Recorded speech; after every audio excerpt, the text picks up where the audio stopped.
That's right, folks. Another episode of the Razzball Fantasy Football Podcast. I'm your host, Bobby LaMarco. Today, joined by Richard Sickels. Richard, what's going on, man? Not much, just loving life. If I'm glistening a little bit, I apologize. It's like 90 degrees in my apartment right now, but broken heater.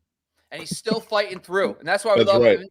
And we know when Richard's on, we're here to talk about the Dynasty Trade Chart. If you don't know what we're talking about, you got to go to razzball.com and check out Richard's articles and also check out the Dynasty tab, where not only do we have Richard's trade chart, but we have Nate's top 200. So everything you need to know to make the right deals, to acquire the best players, we have on razzball.com right now. So go check it out. It is a fantastic resource. Today, we're here to discuss some of the biggest topics in the industry. We're here to talk about Saquon Barkley potentially go to the Eagles. We're talking about the returns of Higgins and Pitman and more. So today's really to kind of capitalize on the news and kind of look at Richard's trade chart to see what kind of deals we could be making to acquire or sell some of these guys. Now, Richard, before we dive into your chart, you kind of made some updates over the last few days. Some of the news that has hit, you've kind of made adjustments. Is there kind of one thing you want to highlight first before we get started? Something that really impacted the trade chart so far? Well, I mean, probably the biggest thing that impacted the trade chart overall would probably be the news about Russell Wilson finally being let go. I probably should have made some of those changes a little bit sooner with all the rumors that were swirling around, but I decided to wait until it actually happened. And you see a lot of fluctuation with guys dropping. With all the wide receivers in Denver dropping down and as well as Russell Wilson dropping down, just because we don't know where he's going to go, if he's going to have a home or not. He probably will, but for the meantime, had to drop him down a little bit. Yeah, and honestly, the uncertain. Listen, Sean Payton. There's been rumblings about Sam Darnold landing there, which would be kind of interesting. Honestly, I don't know how well Darnold looked in the Shanahan type of offense. We didn't get to see a lot of them this year. You would hope that under better guidance, better offensive minds, that he would become, what he was drafted to be. So guys like that, by the way, is something to monitor. Obviously, Jerry Jeudy, Cortland Sutton, we're not going to really touch on that much today, but we might get to it later on. I think the first one we really got to talk about is Saquon Barkley to the Eagles. Now, listen, this is rumor season. We don't actually know that's going to happen just yet, but it's starting to sound more and more likely that Saquon could be on the move. And honestly, as a Giants fan, I have to respectfully say he's better off. He's better off in your fantasy leagues, your dynasty leagues. Now, today you have him right now at a 53. So if you go check out the chart, 100 in a super flex, by the way. This is 2 QBs, dynasty league. Now, is it tight end premium too, Richard? Nope, not tight end premium. Okay. So if you go to the chart, you'll see like Josh Allen is number one, the highest rated person in Dynasty in the Richard's trade chart at 100, and it goes down from there. Barkley right now is a 53. Now, I think some of that has to do with some of the uncertainty, his age at the running back position, but that's like 1.04 range if you want to just know pick associated with that. Now, Richard, I guess my first question is, does some of the news that Barkley might leave to go to a better team like the Eagles or the Texans, do you feel like you're going to give him a bump at some point? And if so, like how much higher do you think he'll go up the Dynasty Trade Chart? I'm definitely going to give him a bump, depending on where. Well, it depends on where he goes, of course. All of that is very dependent upon where a player is going to go and everything. But there's a couple places where I'm excited about where he's going to go. I'm excited to move him up my trade chart. As far as the Texans go, definitely, yeah, that's definitely one of the places that I'm excited about. Yeah, I don't know. As far as some of the other places, though, some of the other rumors I've been a little bit hesitant on, and we'll get into that here in a minute, but we'll move on. No, so the reason why, like, in my opinion, Barkley, of course, is a win now guy, and we talked about this off air earlier that like, if you are let's say, outside looking in the playoffs, so say you just missed the playoffs last year, you have Barkley on your team. If you're honestly not a win now dynasty manager and you have Barkley, this is kind of the time, this news of him potentially going to these better landing spots could net you a serious player. Like there's guys in his range where you're talking about that 1.04. Now, I don't think you're probably looking at a team that either has 1.09 to 1-2, like the 1-9 to 1-2. You're looking for a win now team. But like that being said, those picks kind of range anywhere from in your chart, anywhere from like the, let's see, 45 to 28 range in points.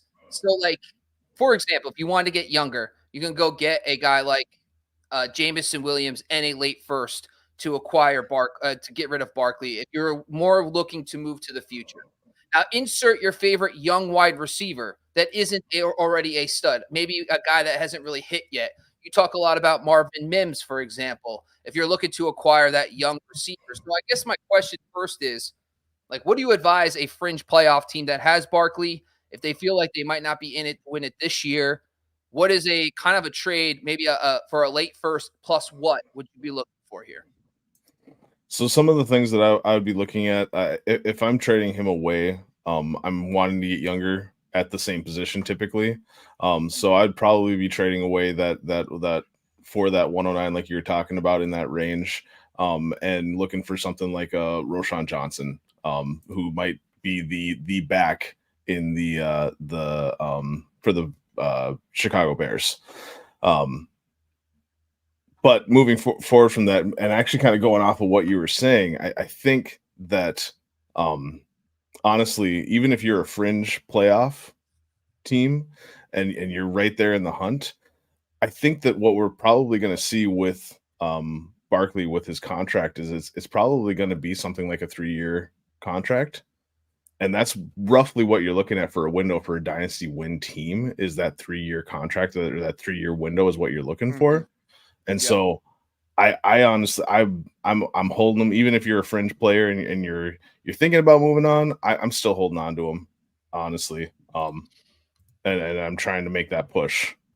I think you're right. I think he's definitely a win now. And I think if you're on that fringe, I think you want to be in that win now situation.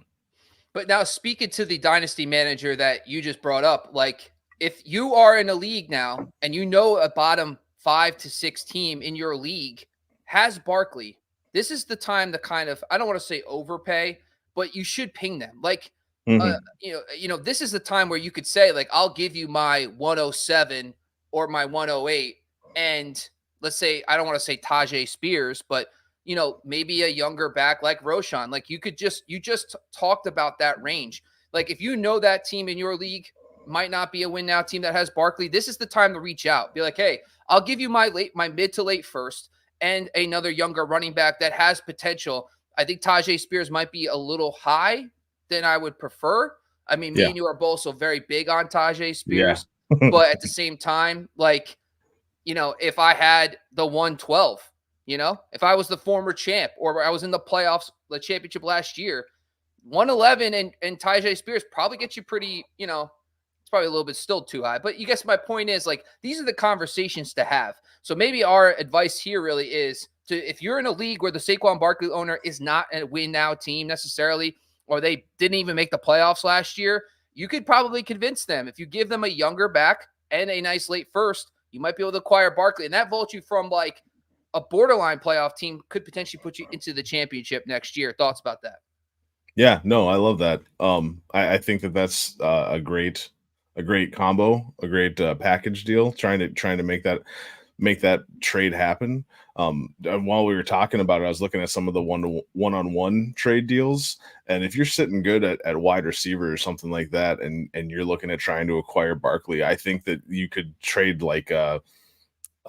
so right now Tyreek Hill, he's on the trade chart, he's a 56, so you're losing a little bit of value, but I would be willing to trade away Tyreek Hill for Saquon Barkley straight up, or Brandon Ayuk. If you're sitting in a good spot at wide receiver, I would make that trade just because of the fact that I think Barkley's going to be around a little bit longer than what Tyreek Hill's going to be around, but I think that's going to get you over the hump. Yeah. Okay. Yeah, I was thinking more like Brian Robinson and maybe my second or something. Like, yeah, but those, I think in my mind it's hard to maybe Ayuk, because Ayuk is more of like a mid-range wide receiver too, and we don't know. Like, listen, Brock Purdy still could get better. He's going to get better, but with Debo and George Kittle and all these other weapons and Christian McCaffrey, we know for at least the next 2 seasons at least, he's probably going to be closer to a mid-range wide receiver too. So if you're in win now mode, Barkley does give you a better chance to win. So that Ayuk Barkley trade might be better for your team if you're talking just a pure flex. One of those guys will be in your lineup. I'd rather have Barkley over the next 2 seasons. If he lands with the Eagles, actually, if he pretty much lands anywhere, that's not a dumpster fire, which he won't. He's not going to go to a bad team. So I think that makes a lot of sense. All right, let's jump down to the next one.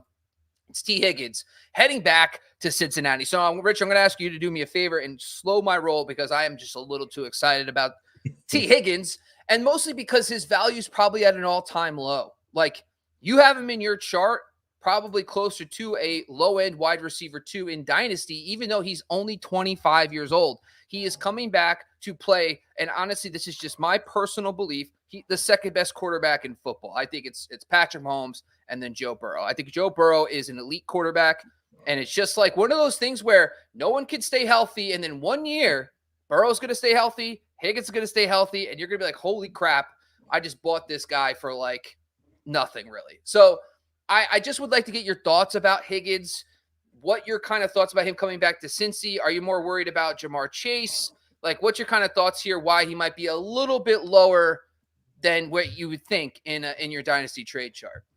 Sure. So one of the reasons that I wanted to bump him up higher, depending on where he was going to go this year, I was really hoping that he was going to go someplace else and be that wide receiver 1, because I really think he has that potential of being that wide receiver 1 someplace. But him coming back, I didn't change his value at all. I felt like he's going to be in the same position that he was in before, being the wide receiver 2 on the team. He's consistently been a wide receiver 2 in fantasy football anyways. So the one thing that if you look at his game, he has a lot of big games, right? A lot of big games. But he also has a couple of busts where he completely disappears off of the planet. And it's not like he's only getting you like 7 points or 8 points and he's just not breaking that double digit barrier. He's getting you 0 points in some of those games. And so it just surprises me of why that happens. And I don't know if it's because of the fact that if it's game plan scheme or what exactly, but something about that with him being in the Bengals just kind of turns me off. And that's one of the reasons why his value is a little bit lower than what I would like to put him at. Because you made a good point. Him being 25 years old and everything like that, like, he's a star player. He's got the talent. I definitely want to move him up, but just right now, I just can't do it. So he's at 19. And so here's a couple things. I wrote this up in my article, and just to selfishly plug, I have a top 150 for a redraft because, I'm a crazy person. Go check it out. Drop today. Now, I moved T. Higgins into the 40s overall in my top 150. Now, when I think about T. Higgins, the reason why is if you look at the games where he played with Burrow, and by the way, they missed a bunch of games over the last 4 years together. After a really strong rookie campaign, it's been kind of a hit or miss over the last few years. Burrow's been out. He's been out, whatever. But if you just look at the games where he's been with Burrow and played at least 70% of the snaps, he averages about 15.9, 16 PPR points. That's wide receiver 1 numbers. So when he's on the field, he's healthy, and Burrow's playing, the dude is a wide receiver 1. So that's where I kind of view this now, like knowing, like, you're sharp. You got the trade chart. I know that I could go to you, and here's kind of some of the stuff I was thinking about. So if I am I'm going to preface this whole conversation with, if a win now team has T. Higgins, it's going to be a lot harder to get him. But if there's teams out there, and listen, we might only be talking to 5 to 10% of the fantasy dynasty leagues in the entire world right now, where a T. Higgins owner is a bottom 5-6 team. You know what I mean? So but this is the situation where you got to go out and say, you know what? That team's not going to win right now. I can give him X player. So if I can give him my 1.06 or 1.07, kind of where you got it in your Dynasty Trade Chart. So would you be willing to consider, if I offered you, let's say you're a bottom 4 team, you got Higgins, he's been in and out of the lineup the last few years, and I offered you 1.06 or 1.07, would that get it done for T. Higgins? Absolutely. Yeah. I think that you're still in the range with that draft pick. I think you're in a range where you can where you're going to be able to get a wide receiver. You're going to be able to tempt them to get a wide receiver to replace T. Higgins, a younger wide receiver. And then also the fact that like everybody loves the picks, right? Like that's Dynasty taking the picks. So I think that you like personally, I would probably make that trade. And I think that you'd be able to get the guy that's more at the bottom of the barrel to make that trade as well. Definitely. And so another couple of things I looked at too is like if I could send my set, if I don't want to give up a first. Now you have that 2.07 range right around a 20 value. So Higgins in your chart is a 46. Guys like Jahan Dotson, by the way, much younger player, Jameson Williams, who I like personally, Rashid Shaheed, and a late second. Now I'm talking to win now fantasy managers who might look at a team that might not be as good as theirs. You could offer them these young, really exciting receivers. Like Jahan Dotson has people like him. And plus with Cliff Kingsbury being there right now, and now a hot young quarterback, people might be interested in Jahan Dotson. Jameson Williams, a lot been talked up recently in the news by Dan Campbell. And then Rashid Shaheed has had his moments too. Now packaging those kind of receivers with a late second to get T. Higgins on my team so I can be a better win now team. What's your thoughts about that kind of package? Yeah. I'll be honest. I don't know if Jahan Dotson's going to do it for me to get Higgins. I feel like the value is there. The value is definitely there. You make some really good points too about the fact that it's a new regime there and everything like that. Like who knows what it's going to look like, and that's gonna definitely make me want to maybe take a gamble on Jahan Dotson. But at the same time, we are talking T. Higgins. I'm not sure if I'm going to make that trade for the late second in Dotson. Yeah, I think that's really going to be like so I guess a guy like Rashid Shaheed, would that entice you more? Jameson Williams types, or are you still kind of going to stick with Higgins there? No, I think I'm sticking with Higgins over all three of those. Yeah. Yep. It would be, and maybe I need to make some adjustments to the chart on that to be fair to myself. But honestly, I think that, like I said, I'm not exactly excited about where Higgins landed, but I'm gonna take that chance with Higgins over those guys for sure. What about Christian Watson? Ooh, okay. Now you're now I'm tickling. Now I'm tickling your fancy. All right. Yeah. All right. Yeah. No, I'm so intrigued about Christian Watson. So he's not the highest Green Bay Packer wide receiver on my trade chart. Jaden Reed is. And it's because I was really disappointed with what we saw out of Christian Watson this last year. But at the same time, I think that there's going to be, I think that things just need to click. You know what I mean? Like, I think things just that chemistry needs to get there between him and Love. And I think when it does, I think he's going to make some beautiful music. So, yeah, no. You could kind of make the same argument I just made about T. Higgins, right? Higgins and Burrow have not been able to stay healthy. Well, same day with Watson. It seems like when he does stay healthy, there could be something there.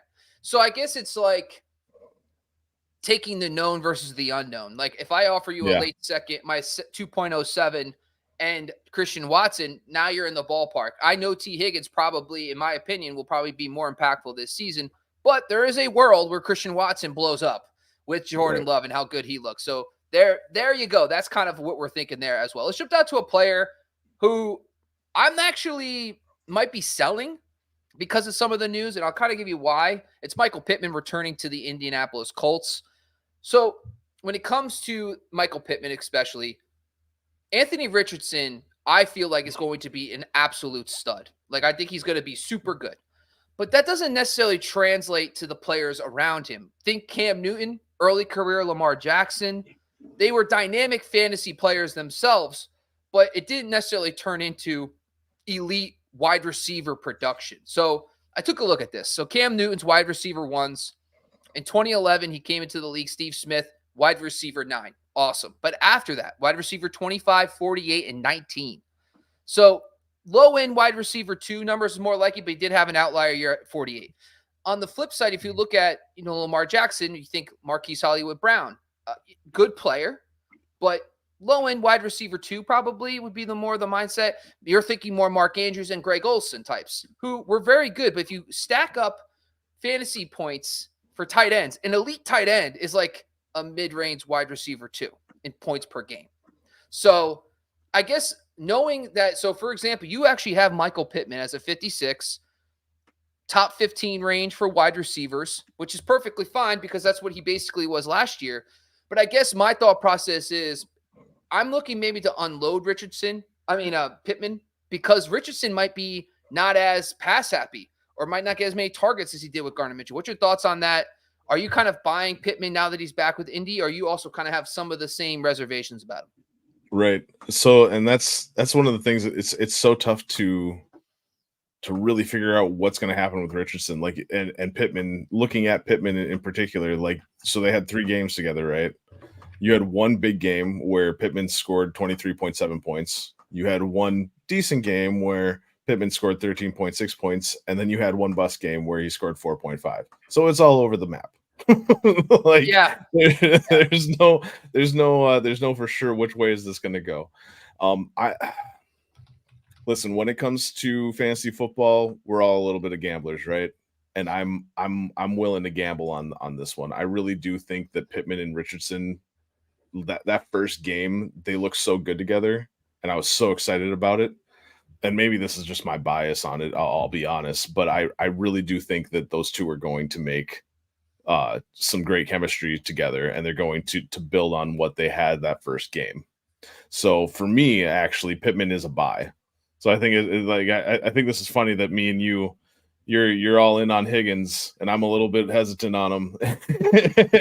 No, that's perfect. Because now I can ask you a serious question about a trade for him, because I was going to offer you, let's say, for example, you just won the championship, and I have Michael Pittman, and I'm kind of a middle of the pack team, maybe borderline, not even making the playoffs.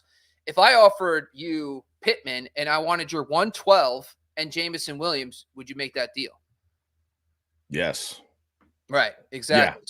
Yeah. So and so, because like, I want to be realistic about this stuff too. Like, if I ask for Rashid Rice and you're 112, would you give me him for Michael Pittman?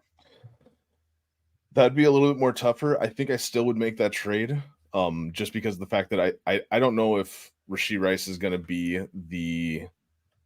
he was the guy. He was basically the best receiver that or the most reliable receiver that Mahomes had last year. But I still feel like they're looking to find somebody that's going to take them to that next level. You know what I mean? Like, I would love that deal. I'm in. Yeah. Sold. We're not in any leagues together, but Rashid Rice and your 112 for Michael Pittman, sold. I love it. I would do it in a heartbeat with you. I actually find that real interesting. I'm all in on Rashid Rice personally. And I actually have higher ranked in my top 150 than Michael Pittman. So I would, and he's younger, and I would take that all day. So, but you're right. And honestly, only 2 of the games with Richardson were full. He played the entire game. Richard only played 2 full games this year. So, and what happens if they don't get Minshew back? Like, who's the backup quarterback? Richardson, is he injury prone? I just, maybe I'm a little more hesitant on that, but I do think that's a good way of viewing it right now. Like, honestly, if you're someone like Richard who's into Michael Pittman, then, this is like, maybe you can get in the mind a little bit of a Pittman owner and say, hey, listen, Richardson, we don't really know. Let me just take him off your hands a little here. Let me just get him on my team, and don't lowball him. But like, hey, if you could get Jameson Williams in a late first and you offer that up, now you just got yourself Michael Pittman.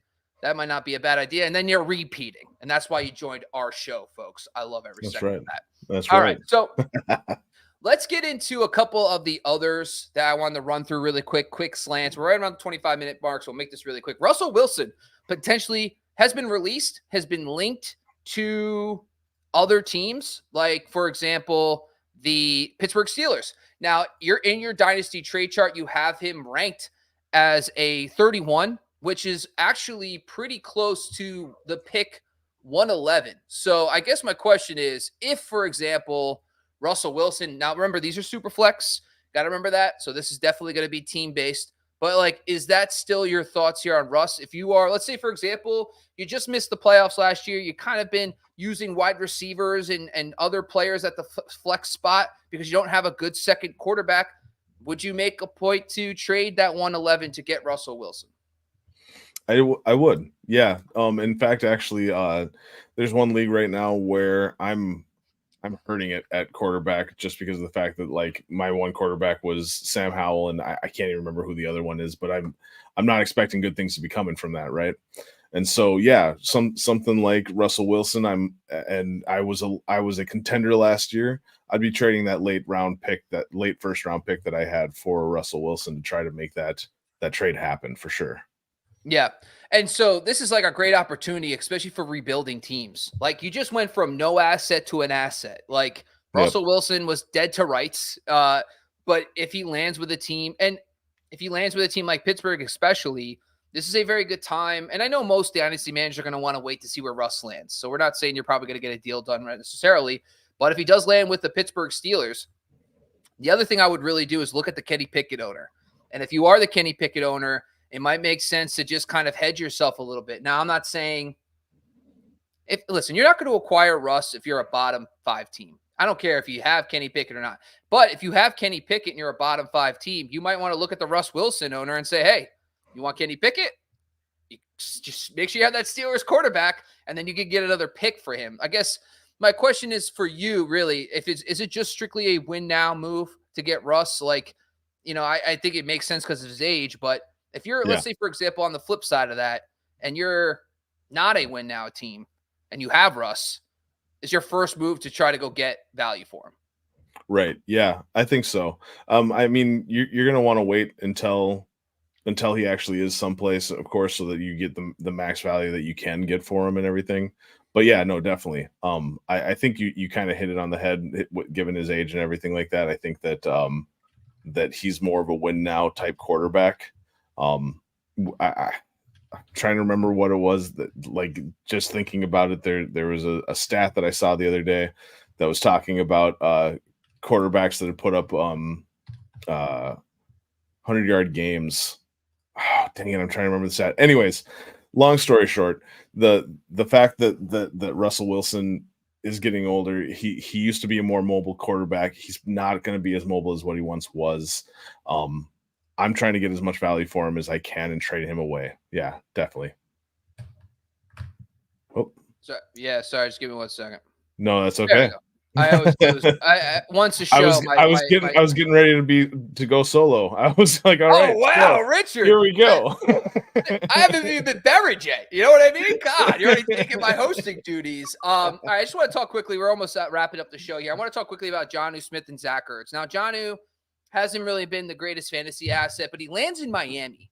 And Durham Smythe, now, for whatever it's worth, the guy was on the field a ton. And you got to think, when you think Mike McDaniel, you think Kyle Shanahan, you think George Kittle, you think that there is an opportunity for a tight end to emerge. Now, granted, with Tua Tagovailoa and the dominance of Tyreek Hill, and then you have Jalen Waddle, there really isn't much targets behind them available, especially when you're trying to get guys like Devin Achane involved. But Jonnu is a much more prominent pass catcher than Durham Smythe. Now, on the flip side, you have Zach Ertz landing with the Commanders. He's back with Cliff Kingsbury. Tight ends could still be good in fantasy football well into their 30s. So Zach Ertz lands in the right spot. They let go of Logan Thomas. He could be stepping in to a tight end 1 role with the Commanders. What's your first thoughts here? If, like, obviously these guys are maybe like, hey, if I've been struggling at tight end, maybe I need a tight end 2. Would you be willing to offer your late 3rd round pick to acquire one of these guys? Definitely. Yeah, the Miami Dolphins with Jonnu Smith, I'm a little bit hesitant on, just because we didn't really see a whole lot from them at the tight end position last year. But maybe that's just because they didn't have the guy that they needed out there. And maybe Jonnu will be that guy that'll take them to that next level. I did see something where somebody was talking about how much the Dolphins love their speed guys and everything like that. And they had a video of Jonnu Smith burning my Vikings secondary and completely burning them. And it's like, you know what? Maybe that is what the Dolphins needed right there. So yeah, I would totally flip for Jonnu Smith, and I would flip for Zach Ertz right now. That 3rd round pick. As far as Ertz goes, I'm when I saw that news today, I was actually pretty excited about it. I think that him going there with Cliff Kingsbury, I think that if you look back, he had some really good games when he was healthy, and that's That's the key. When he was healthy, if he can stay healthy and everything. But I'm willing to take that gamble on a third round pick, especially on a third round pick. That Ertz is going to be able to stay healthy, at least to get me some kind of points and be that tight end 2 that I need.